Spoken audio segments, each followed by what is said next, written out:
10 години никакъв алкохол не вземам. А вие? Всеки ден пие сутрин и обед.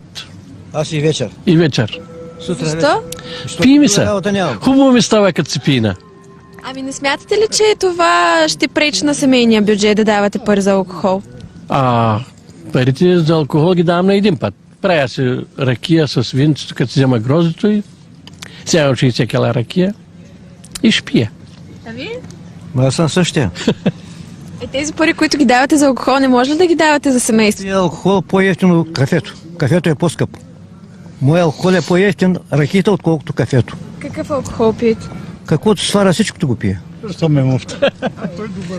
Благодаря. Ми вие. Ами аз си правя ракия, правя вино и не пия. Защо? Защото взимам 855 лева пенсия и не ми стига. не пия. Жената пие, но аз не пия. Добре, благодаря. И съм и Личко, докторката ми вика, бай Желязко, много си здрав.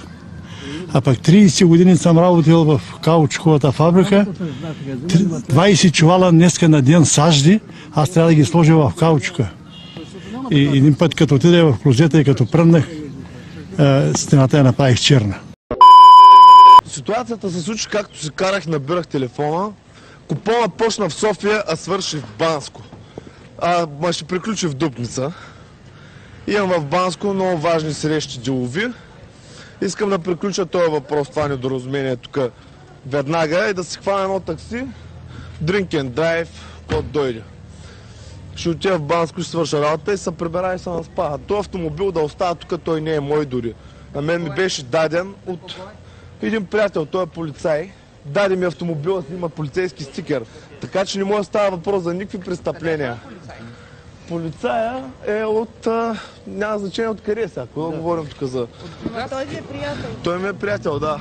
Коя година е колата? Колата е 2005 година, BMW 7 серия, 730 дизел, чипосана. Колата е иззета с протокол за доброволно предаване и ще остане на съхранение в полицията, докато не приключи разследването по случая. Колата остава конфискувана, колата струва 30 000 лея. Мен не ме бърка, тя нито е моя, нито аз загубя нещо. Мен ме бърка да отида да свърша работата и да си изкарам кинтите и да почна да си харча, пак да се обикалям. Да, ако тук има частен самолет, бих го наел да излети и да почвам да летя. Как можеш да говориш така, бе? Детето ми се храни само с зеленчуци, бе, простак! Варненецът Йосиф Иванов прави остър завой, като тръгва с мръсна газ, но установява, че не е преценил разстоянието. Разбира, че не може да завие и опитва да спре автомобила, но без успех. Колата излиза от пътя и забива предницата си в съседния път. За щастие, по това време в района, обикновено пълен с ученици, е пусто. Самият шофьор Йосиф Иванов не е пострадал. Просто излязах от пътя. Излязахте и изпуснахте колата, управлението? Да, така ли? да. Но иначе нищо ви няма. Не. И сега какво? Чакате? Чакам да видя становището на полицаите. А от гражданска защита някой извикахте ли да ви измъкне колата или няма да се наложи? Чакам гражданска защита в момента. А вие да не сте пил малко? Не съм пил. В настроение сте, виждам обаче. Така ли е? Не. Притеснени ли сте сега? Не. Няма за какво. По принцип не. А случвало ли се така друг път някакви такива неща? По принцип не е за първи път. Дано да е за последен. За да не се... Дано да е така.